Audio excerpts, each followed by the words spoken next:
Diyos Santo. Amen. Ang pag-ibig, biyaya at kapayapaan ng Espiritu Santo ay sumainyong lahat. At sa iyo rin. Mga kapatid, alalahanin natin kung gaano ang mga kailangan natin sa Banal na Espiritu sa ating buhay. At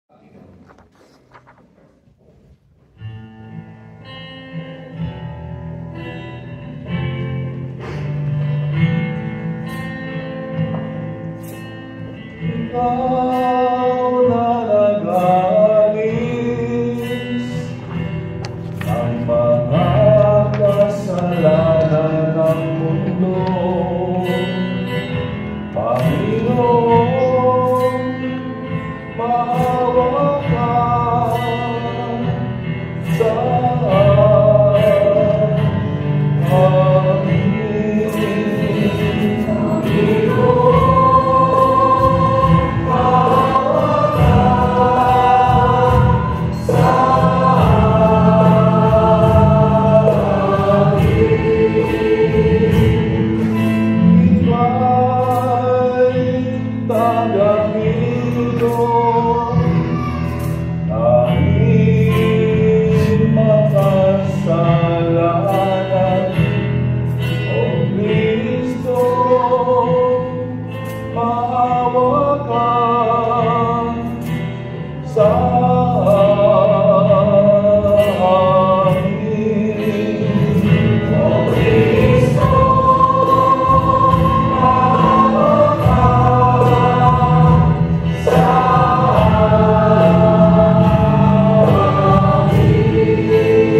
Kaawaan tayo ng kapangyarihang Diyos, patawarin sa ating mga kasalanan, at patabayan hanggang marating natin ng buhay na walang hanggan.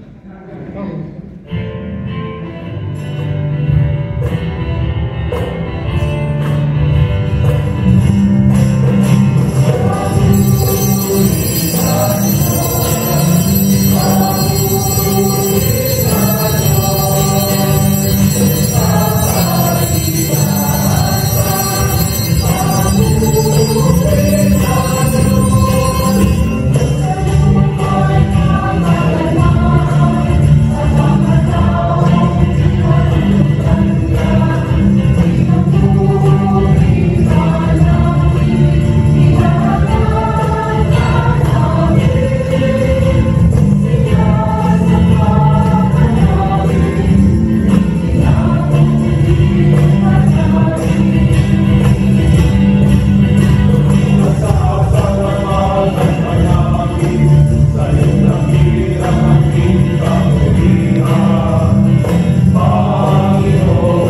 aming makapangyarihan.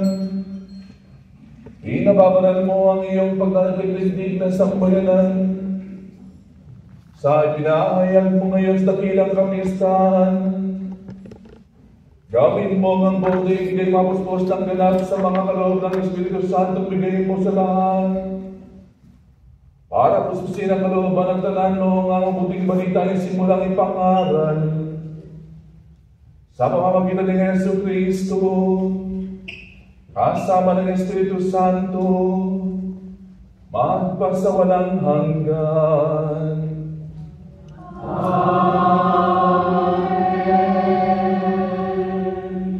Magsiupo po tayo, pakinggan natin ang mga pagbasa.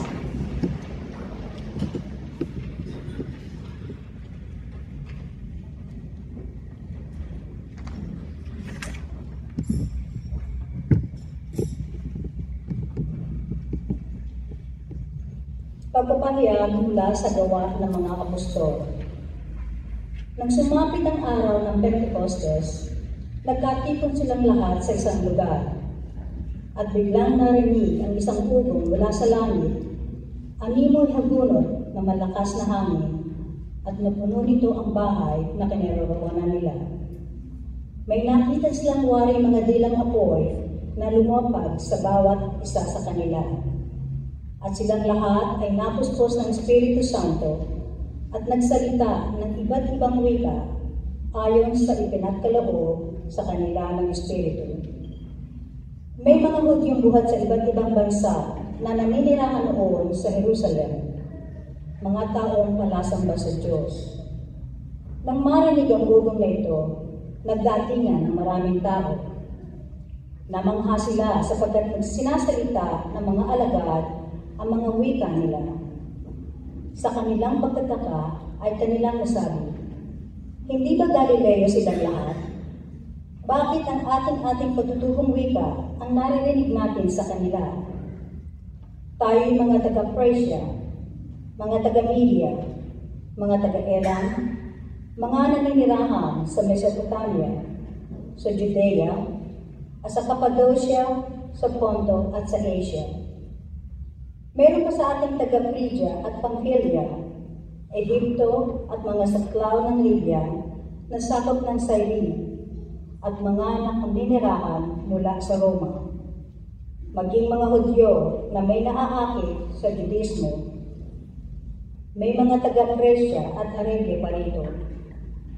Paano sila nakakapagsalita ng ating wika tungkol sa mga kahangahangang gawa ng Diyos? Ang salita ng Diyos.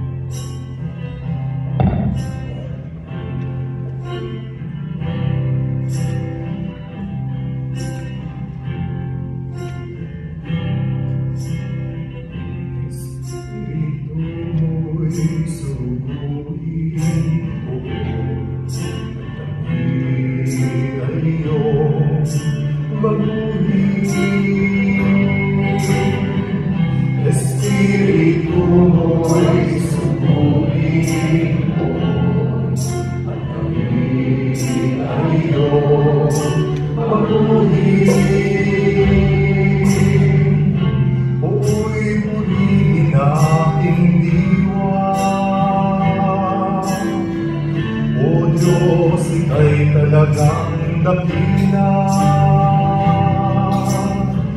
kasuotan mo'y dakilang marangal, nababalutan ka ng liwanag. Espiritu mo'y sumugin mo, at kami ay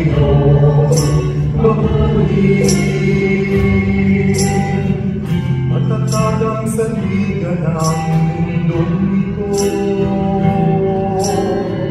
na magtatagal sa haba ng panahon.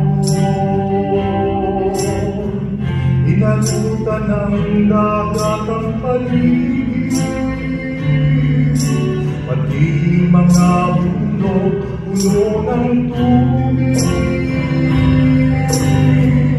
Espiritu mo'y subuhin ko at kami ay iyong paguhin. Umahagos ang tubig sa ilog, sa mga kapatagan at burong. Ang mga kahoy masiglang umahangin, mga himong nanggagaling sa langit. Espiritu mo'y subuhin ko at kami ay iyong paguhin. Mula sa langit ay umulan, ang lupa'y puno ng iyong biyaya. Puno ng melodiya ng paligid, ang tao ay nakikinabang rin. Espiritu mo'y subuhin ko at kami ay iyong paguhin. O kaya ginang iyong magawa, karunungan ko'y di mapapantayan. Ang buong mundo'y puno ng yaman, pagpalay ng buong ating kaluluwa. Espiritu mo'y subuhin ko at kami ay iyong paguhin. Espiritu mo'y subuhin ko at kami ay iyong paguhin.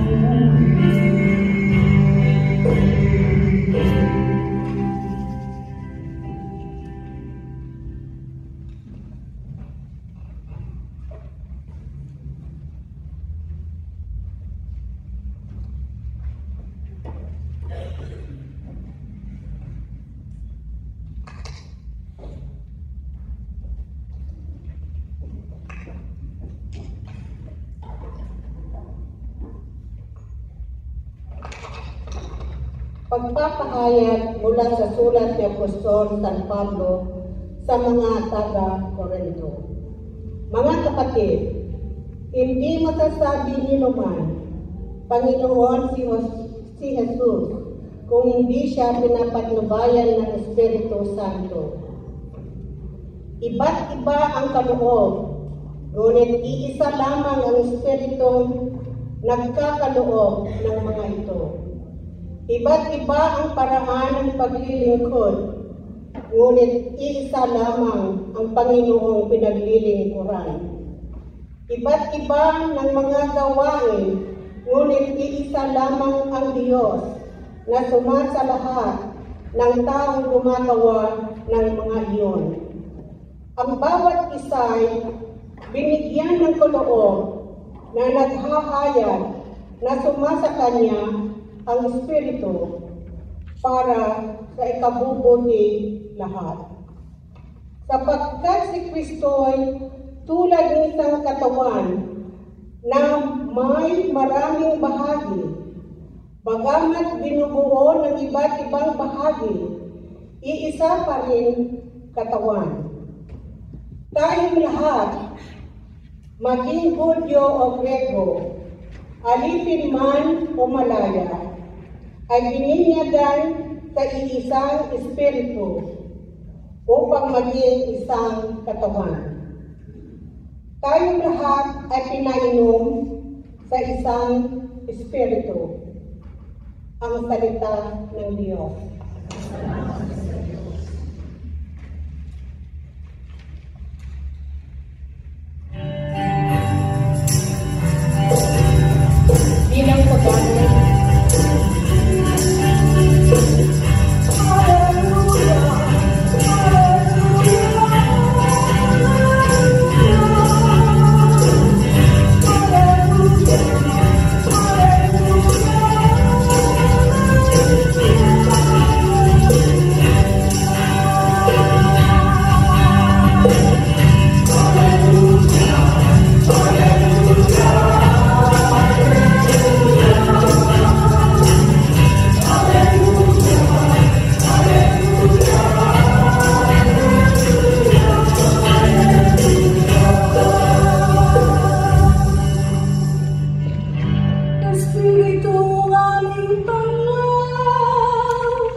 Sumainyo ang Panginoon.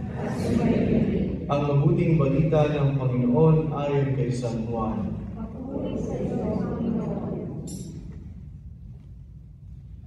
Noong panahong iyon, sinabi ni Jesus sa kanyang mga alagad, ang patnubay, ang Espiritu ng katotohanan, ang paparito mula sa Ama.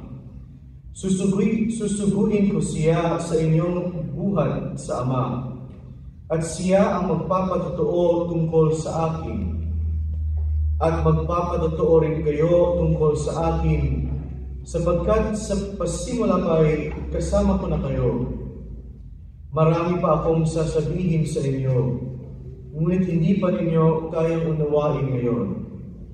Pagdating ng Espiritu ng katotohanan, tutulungan niya kayo upang maunawaan ninyo ang buong katotohanan. Sapagkat magsasalita siya hindi sa ganang kanyang sarili. Sasabihin niya sa inyo ang kanyang narinig, at ipapahayag ang mga bagay na darating. Pararangalan niya ako, sapagkat sa akin magmumula ang ipapahayag niya sa inyo. Ang lahat ng sa Ama ay akin. Kaya ko sinabing sa akin magmumula ang ipapahayag niya sa inyo. Ang mabuting balita ng Panginoon.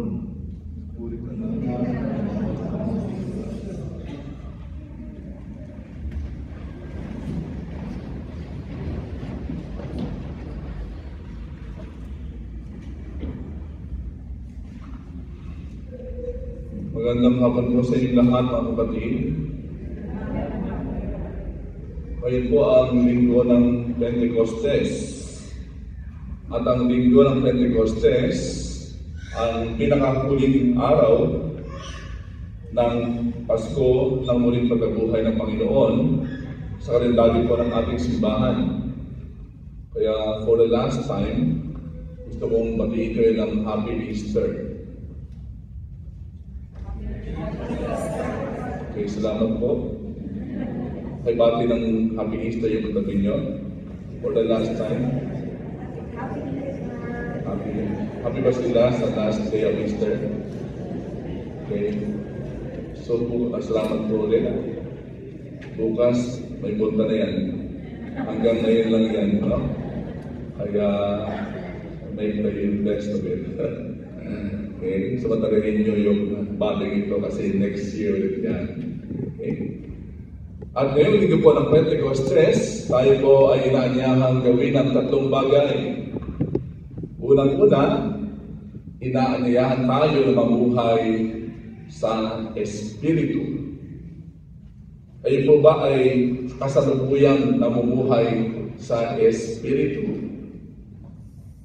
Alam niyo si San Pablo na ginabayaan ng Espiritu Santo ay nakasulat ng liham sa mga taga-Galacia.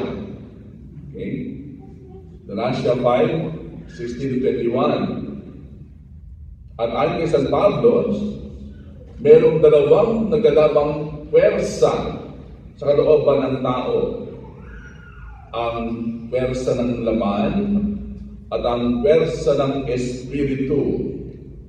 Okay? Sabi ni San Pablo, ang isang taong nabubuhay sa pita ng laman ay nabubuhay sa pakikiapid, nabubuhay sa kahalayan, nabubuhay sa kalaswaan, pagsamba sa Diyos-Diyosan, nabubuhay siya sa pangkukulam, pagkaroon sa kapwa, nabubuhay siya sa pagsiselos, sa kasakiman, pagdalasing, pagkamainggitin, kalayawan, at iba pang katulad nito. Galatians 5:16-25. At sinasabi po na siya ang madalas na pagmula ng pag-aaway-away, pagkagalit-galit, at pagkakabahagi.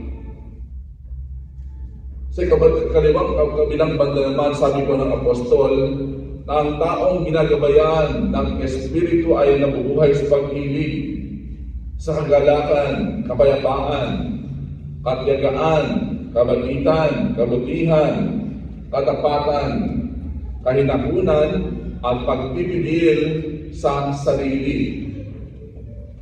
Binabalaan ni San Pablo na ang nabubuhay sa pita ng laman ay hindi magkakaroon ng bahagi sa kaharian ng Diyos.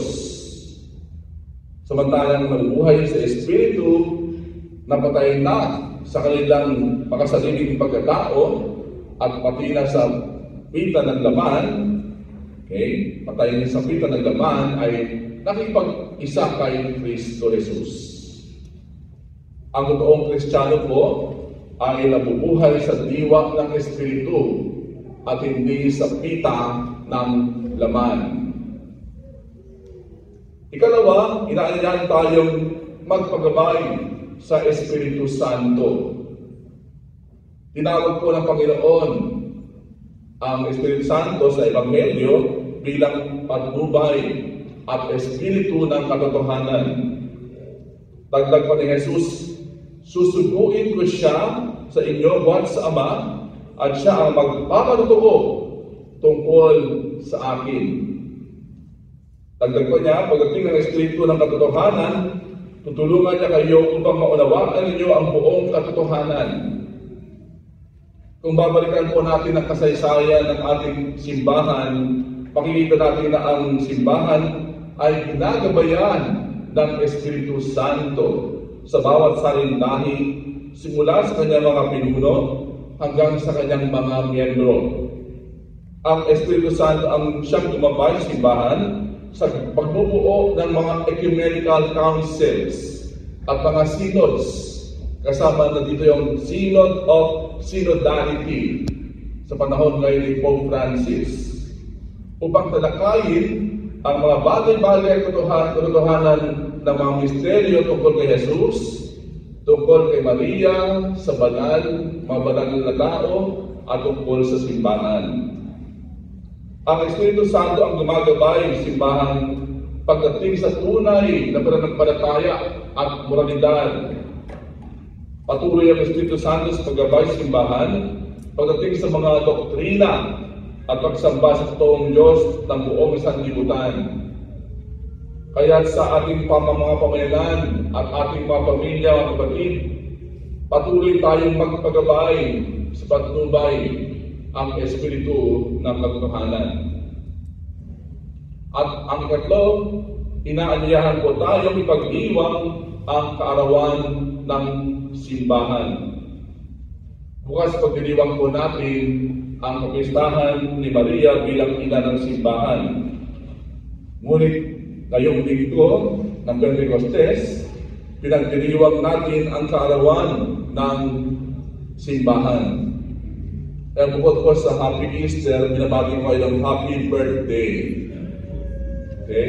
Marami po nakakulat dito, no? Parang birthday. Pati po kayo, birthday ninyo, no? Bilang simbahan. Pakibati na kami birthday ang bawat isa. Ayan. Okay? Kasi ngayon Pentecostes ang pagsilang ng simbahan. Pagsilang natin bilang isang sambayanan ni Kristo Jesus. Katulad po ng sinasabi sa prefasyo sa misa ngayon, Espiritu'y lumulukog sa mga taong tinubos na iyong tinatampo bilang kapatid ni Kristo Jesus. Araw ngayon ang pagsilang ng buong sambayanan ng iyong anak na mahal. Tanang tinubos na bansa, ikaw ang dinadakila. Espiritu'y lumilikha ng nagkakaisang diwa. Kung titignan natin kung ano ba talaga ang kailangan ng isang mundong uhaw sa kapayapaan, ang makita natin ang sagot ay ang nagkakaisang diwa na dulot ng Espiritu Santo. Kung titignan natin kung ano ba ang kailangan ng mga bansang magnagalaban-laban, ano ba ang kailangan ng simbahan at lipunang nalubog sa iskandalo at kasalanan? Ano ba talaga ang kailangan ng mga pamilyang sinisira ng kultura ng kamatayan? Ang sagot ay isa lang. Pagkakaisa ng diwang dulot ng Espiritu Santo. Kung pinag-isa ng Espiritu Santo ang mga tao buhat sa iba't ibang lahi at wika noon, magagawa rin ng Espiritu Santo ngayon. At may isang palit nagsabi, ang una at huling kailangan ng mahal nating simbahan ay ang Espiritu Santo. At bilang mga miyembro po ng simbahang binuo ni Kristo sa pangyarihan ng Espiritu Santo, napagandang marinig ang sinabi ni Santa Teresa ng Avila tungkol dito. Ano bang sinabi niya? Ang Espiritu Santo ay walang katawan, kundi ang inyong katawan. Ang Espiritu Santo ay walang mga kamay, kundi ang inyong mga kamay. Wala siyang paa, kundi ang inyong mga paa.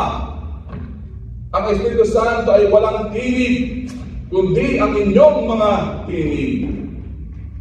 Kaya hayaan ninyong kumilos ang Espiritu Santo sa pamamagitan ng inyong katawan.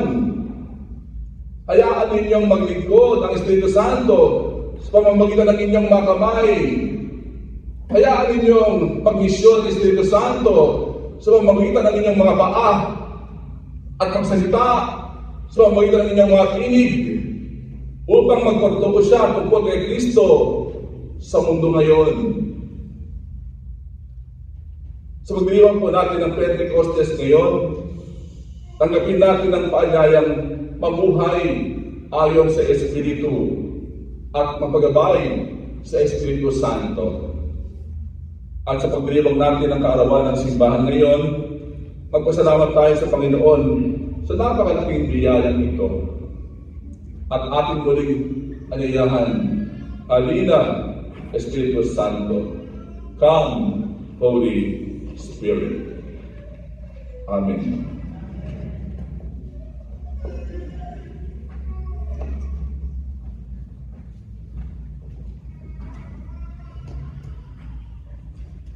Pagsitayo po lahat. Bilang isang sambayanan, puspos ng Espiritu Santo, sabay-sabay po natin pahayag. Sumasampalataya ako sa Diyos, ang makapangyarihan sa lahat, na may gawa ng langit at lupa. Sumasampalataya ako kay Jesucristo, isang anak ng Diyos, Panginoon natin lahat.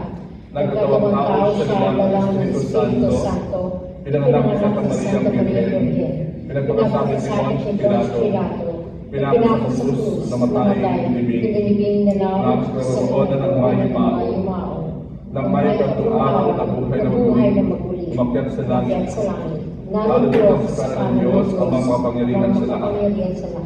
Doon magmumulang palilito at hukom sa mabubuhay at ng matay na tao. Sumasampalataya naman ako sa Diyos Espiritu Santo, sa banal na simbahan katolika, sa samahan ng mga banal, sa katawaran ng mga kasalanan, sa pagkabuhay na muli ng matay na tao, at sa buhay na walang hanggan. Amen. Nakababatid sa mga ilangan natin sa tulong ng banal na Espiritu sa pagharap sa mga hamon ng ating buhay Kristiyano. Manalangin tayo. Halina, banal na Espiritu, kailangan ka namin. Pakiulit po.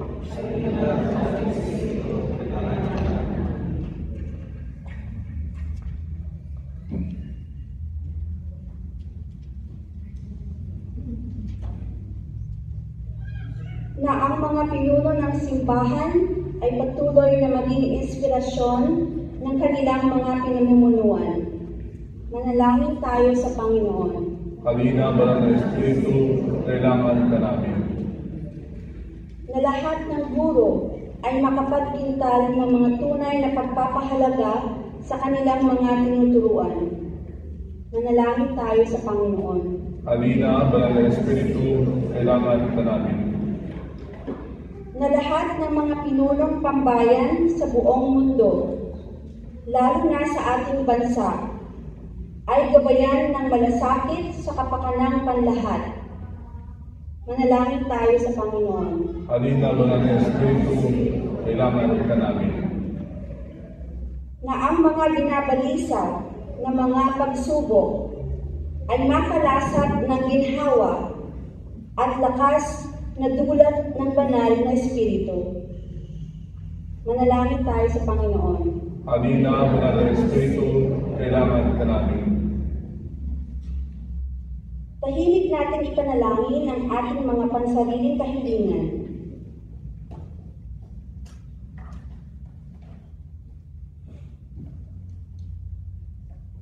Manalangin tayo sa Panginoon. Halina, Banal na Espiritu, kailangan ka namin.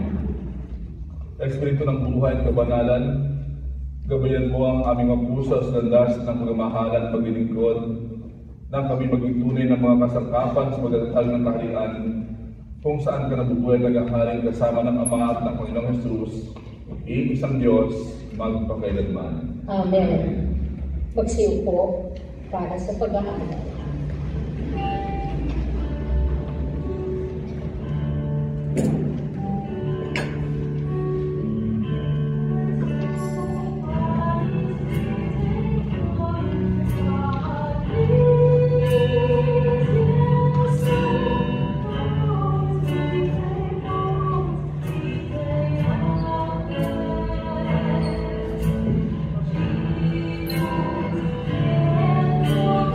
Oh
Sumayo po ang lahat. Manalangin tayo mga kapatid, kung ating paghahain ay maging kalugod-lugod sa Diyos, amang makapangyarihan. Tanggapin nawa ng Panginoon ito ang paghahati sa iyong mga kamay sa kapurihan niya at karangalan sa ating kapakinabangan at sa buong sambayanan ng banal. Ama naming lumikha, pakundangan sa pangako ng iyong anak, ang lihim ng iyong pag-ibig at pagdingap ay siwalat nawa ng Espiritu Santo ay ang ginaganap ang paghahain ito, na siya rin nawang maglahad ng iyong katapatan sa pamamagitan ni Yesu Cristo, magpas sa walang hanggan. Amen. Sumayin niyo ang Panginoon. Itaas sa Diyos ang inyong puso at diwa. Pasalamatan natin ang Panginoong ating Diyos. Ama naming mapangyarihan, tunay ng marapat na ikaw ay aming pasalamatan. Ngayon iyong nilubos ang ginamuna pang lubos ng iyong anak na si Yesu Cristo na siyang nakaluklog sa kanan mo. Espiritu'y lumulubog sa mga taong tinubos na iyong tinatampok bilang kapatid ni Cristo Jesus. Araw ngayon ang pagsilang ng binuong sangbayanan ng iyong anak na mahal. Tanang tinubos na bansa, ikaw ang hinalakila, Espiritu'y lumilikha na nagkakaisang diwa. Kaya kaisa ng mga anghel na nagsisiawit ng papuri sa iyo nang walang humpay sa kalangitan. Kami nagbubunyi sa iyong kadakilaan.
Maging katawan at dugo ng aming Panginoong Yesu Cristo.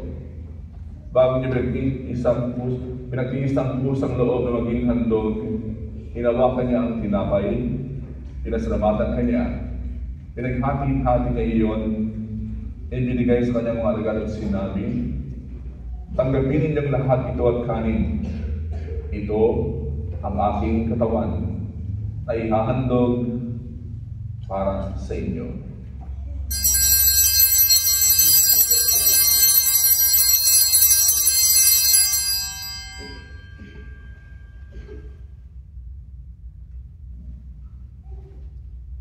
Gayon din naman nang matapos ang hapunan, hinawakan niya ang kalis. Muli kanyang pinasalamatan. Iniabot niya ang kalis sa kanyang mga alagad at sinabi, tanggapin ninyong lahat ito at inumin.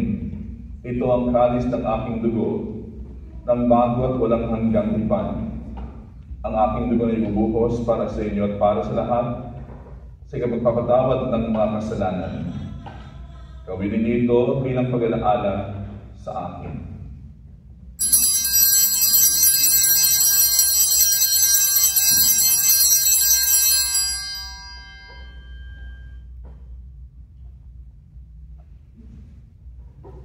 Ipagbunyi natin ang misteryo ng pananampalataya.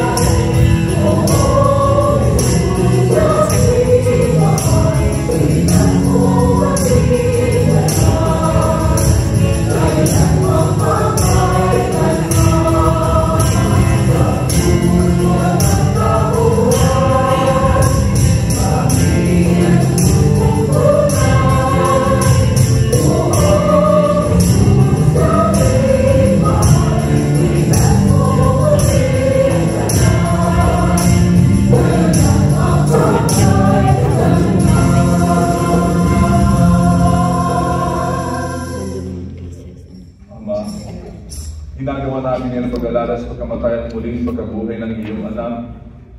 Kaya't naalin namin sa iyo ang tinapay na nagbibigay buhay at ang kalis na nagkakaloob ng kaligtasan. Kami nagpapasalamat dahil kami iyong inarapat na tumayo sa harap mo para maglingkod sa iyo. Isinasama namin kaming magsalo-salo sa katawan ng dugo ng Kristo ay mabuklod sa pagkakaisa sa pamamagitan ng Espiritu Santo. Ama, lingapin mo ang iyong simbahang laganap sa buong daigdig. Pususin mo kami sa pag-ibig kay San Francisco naming Papa, at ni William naming Arsobispo at ang Tanak Kaparian. Alalahanin mo rin ang mga kapatid naming nakimlay nang may pag-asa sila'y muling mabubuhay, gayon din ang lahat ng mga umanaw. Kaawaan mo sila at patuloyin sa iyong liwanagan. Kaawaan mo at paging kaming lahat na makasalo sa iyong buhay na walang wakas. Kaisa ng mahal na Birheng Maria, ay nalang Diyos sa aming ina. Ang kanyang kabiyak ng puso ay San Jose. Kaisa ng mga apostol at ng lahat ng mga banal na namuhay dito sa daigdig ng kalugod sa iyo. May pagdiwang nawa namin ang pagpupuring sa ikararangal mo sa pamamagitan ng iyong anak na aming Panginoong Jesucristo.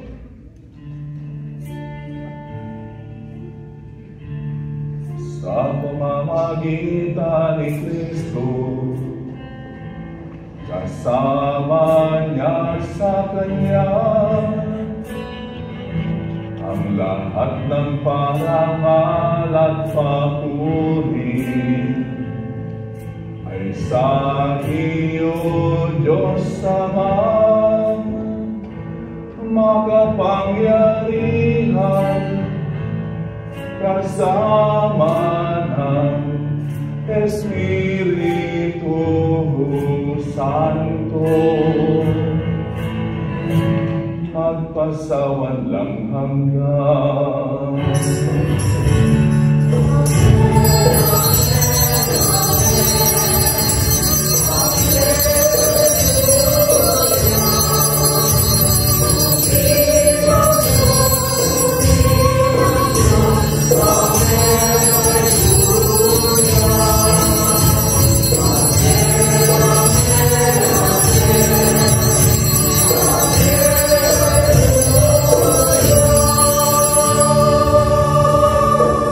Magsitayo po lahat. Bilang isang bayang tinawag ng Ama kay Jesucristo sa kapangyarihan ng Banal na Espiritu, sabay-sabay po natin pahayag ng malakas loob.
Iligtas sa kasalanan at ilayo sa lahat ng pangamakan. Samantalang aming pinalimitan ang pagkakataon ng Maria.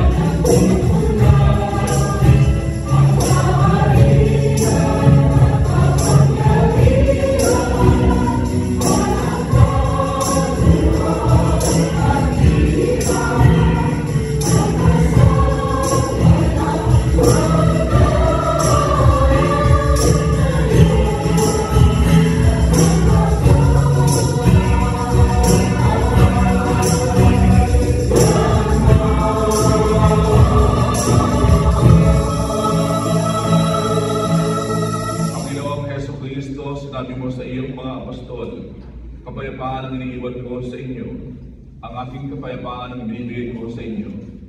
Tunghayan mo ang aming pananampalataya at huwag ang aming pagkakasala. Pagkalooban mo kami ng kapayapaan at pagkakaisa, ayon sa iyong kalooban, kasama ng Espiritu Santo, magpa sa walang hanggan. Amen. Ang kapayapaan ng Panginoon ay laging sumainyo. At sa iyo rin. Bigayan kayo ng kapayapaan sa isa't isa.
Narito ang kordero ng Diyos, nando siya nag-aalis ng mga kasalanan ng sanlibutan.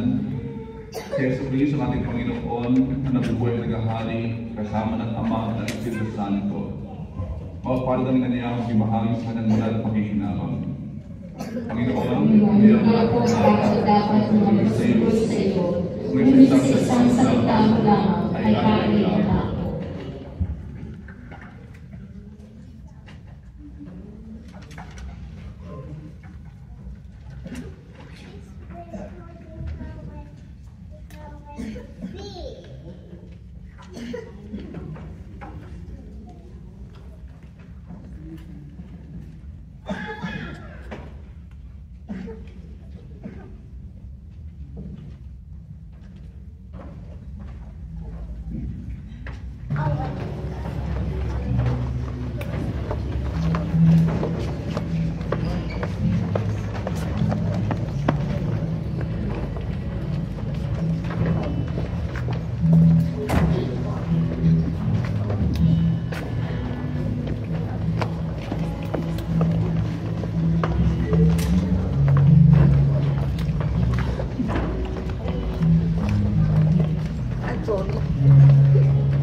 mapagmahal.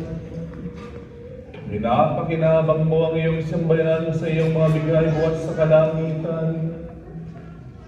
Ang iyong pagpapalang kaloob sa amin ay iyong patilingin, upang laging masaganang dumaloy ang Espiritu Santo at ang aming nagsaluhan sa pagdiriwang na ito ay magdulot ng pag-unlad sa pamamagitan ni Yesu Kristo at pasawalang hanggan.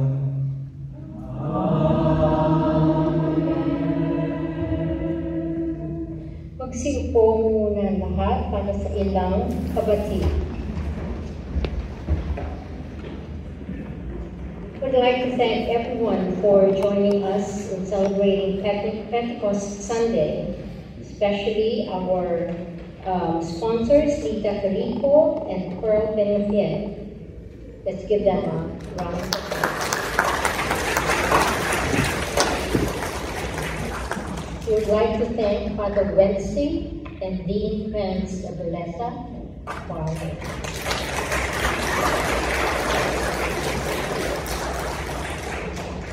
Our Eucharistic ministers, our readers, altar servers, and of course our Jude's choir, all of whom worked hard to put this mass together. In line with that, please make sure you bring home a copy of your missalette, as it contains very valuable information for Jude's or Joy in the Spirit seminar activities. Today we are celebrating Flores de Maria. As you can see, we have nagagandahan at kagalang-galang ng mga Virgen Maria.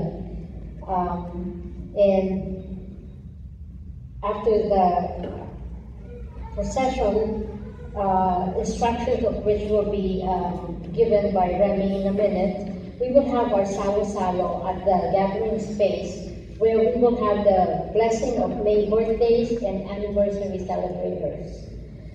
We would like to make a special acknowledgement. You know, without the efforts, time, and energy put in by J.R. Manalad, Luz Mayosa, Sarah and Adrian Mayosa, the Flores de Maria procession will not be possible. They have worked tirelessly and steadfast for this event. And of course, we thank our participating Blessed Virgins for the procession and angels. I would like to call on Remy for an announcement for the procession.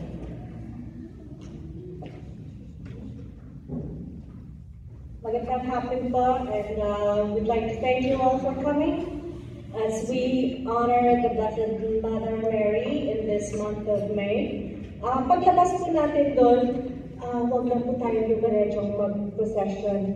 This will be our order of the procession. Yung mga angels would be processing first. Then we're going to have the Blessed Mother, the images of the Blessed Mother. Kung ano po yung nasa listahan, yun din po yung order ng procession sa labas. And then we will ng mga parishioners to follow the images of the Blessed Virgin Mary. And the parishioners, as you come out, you will find some flowers outside. Please pick one, kasi i-offer natin po yan sa mahal na ina. Matapos po ng procession, balik po kayo dito, and then the Blessed Mother will line up front, and then we will also offer the flowers to the Blessed Mother. Yun lang po. Salamat po.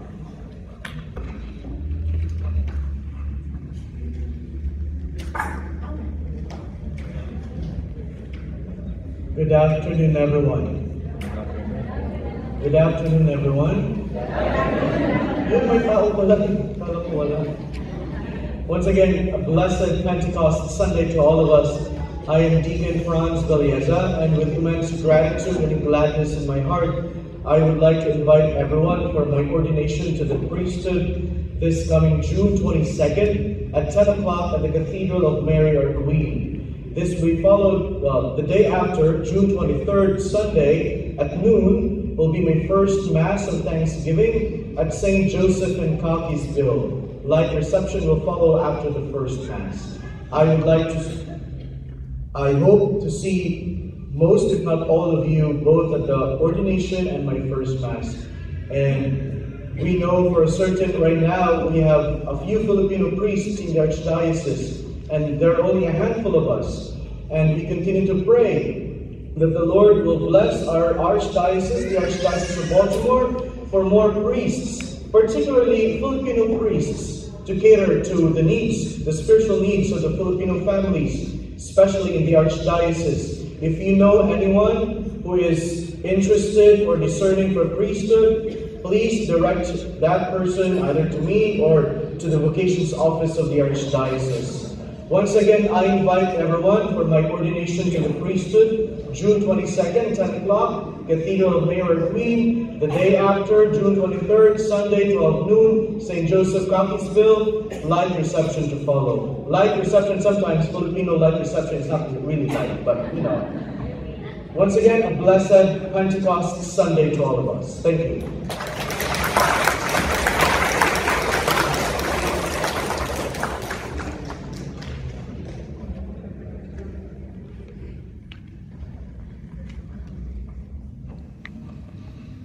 Sumainyo ang Panginoon. At sumainyo rin, magsitayo po ang lahat. Pagpalain kayo at ang inyong mga pamilya at ang inyong buong pamayanan, mga pangyarihan sa pagmamahal ng Diyos, Ama, Anak, at Espiritu Santo. Amen. Tapos na ang misa, taglayin ninyo ang kapayapaan ni Kristo. Salamat sa Diyos. Hallelujah.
Thank you.